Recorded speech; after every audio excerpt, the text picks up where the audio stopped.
Assalomu alaykum, hurmatli obunachilar. Xudo xolasa, bugungi manzilimiz Qo'shko'pir, Hayravatda bo'ldi. Bu xonadonimizning egalari Rossiyada turib, bizlarga zakaz etganlar. Kelgan vaqtida xonadonimiz polniy nol holatida edi, ya'ni oddiy gruntovka kraskalar urilgan, sokollar ham shu kadush holatida turibdi. Uyning egalari bilan maslahatlashib, beni sokolini qora kafellatadigan bo'ldik. Yuqorilarini termopanel bilan chiroylatib Afshikatib duribmiz hozir. Ish jarayonlari yetib turibdi. Sergina kechaqanimiz uchun ustalar yetib qolgan, lekin ustalar aytgan ishlar bilan bir qator danış chiqamiz.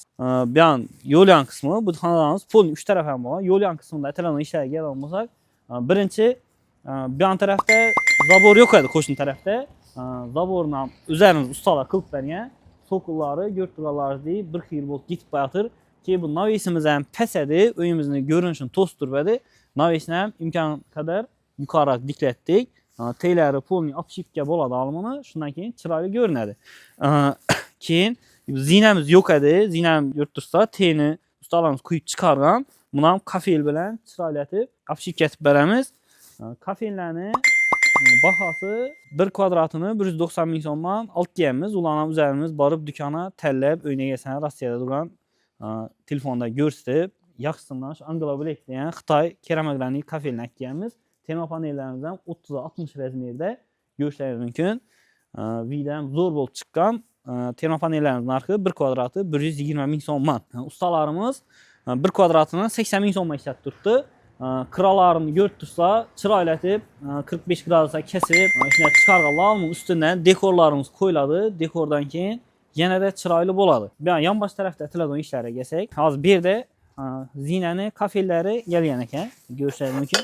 Matvi, sokla, görtüsler glansi, yani tekizden işletilgen kafel, zinaya bolsa matvi, yani yağmurda dayınacak bo'lmaydigan, ayaqni yaxshi ushlaydigan kafellarni kelib berganmiz. Bu yerdan tumbalarimiz toza qo'yilgan, bularni ustini amalı chiroylatib, obshivka etib beramiz. Pastlar ham sokolni materialini shunday chiroylatib diklanadi. Shundan keyin bu yanada xo'shro'y bo'lib chiqadi o'ralarimiz. Aynalar ham o'zgartirilgan, aqfaga qo'yilgan, polniy shu nada fasad polniy bitib ketadi bir boshlanganda. Bu yerda svet uchun addenli kabellar ham tashab ketilgan vaqtida buna buralar qo'yiladi. Uyning yonboshi yonib chiroyli bo'lib turadi. Sokolni 60 ga 120 lik kafel foydalanilgan, lekin qarang, buni balandligi bitta 0 mramordan 0 yurilgan, sho'radan 50 sm, ustundan 10 sm so'ki o'zini qapqoq etib qo'yilgan. Bir xil materialda chiroyli bo'lib turadi. Ortib, siyirgandan keyin yana yoldiradi. Keyin ustidan yana yo'rtqalarni termopanellarni ustanovka etilgan. Joyimizning orqa tarafida dekor ustanovka ishlari boshlangan o'zi. Ko'rishingiz mumkin. Joyimiz 3 tarafi polniy termopanel bo'lgan. 3 tarafi termopanel qoplangan. Bu yoqda katyorxonalari, bunda dekor mahsulotlarimizga ham ustalar pastda kraskalar tayyor etib qo'yibdi. Şimdi yopishtirib, ustidan yana bir qator fonlar urib, atqozlarni chiqarib, keyin lak sepgan vaqtida hammasini bir tekizda lak sepadilar. Shu bilan xudo xolasa fasadimizga qo'shib, yopishib turadi. Chiroyli bo'lib oynalarimiz. Bu yoqda katyorxonalar sokollari o'zine yarasha o'rnatib, pastroq etib etilgan. Bular termopanel bilan obshivka etilgan.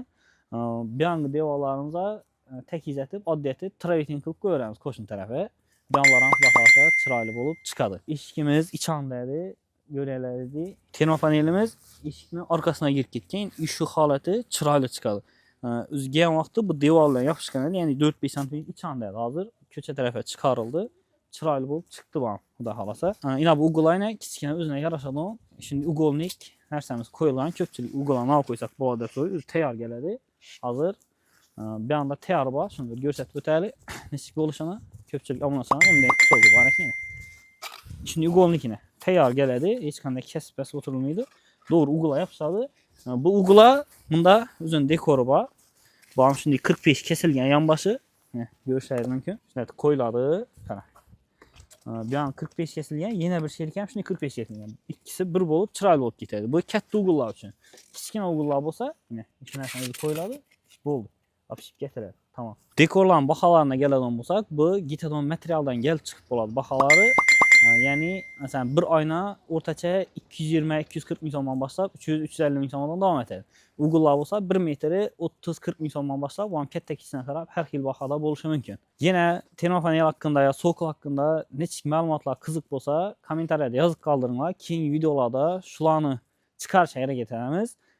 Agar o'zingizdan shunday podключ remont qildirmoqchi bo'lsangizlar, bemalol Facebook'ga murojaat qilsangizlar bo'ladi. Qo'ldan kelgancha chiroylatib o'tib beramiz.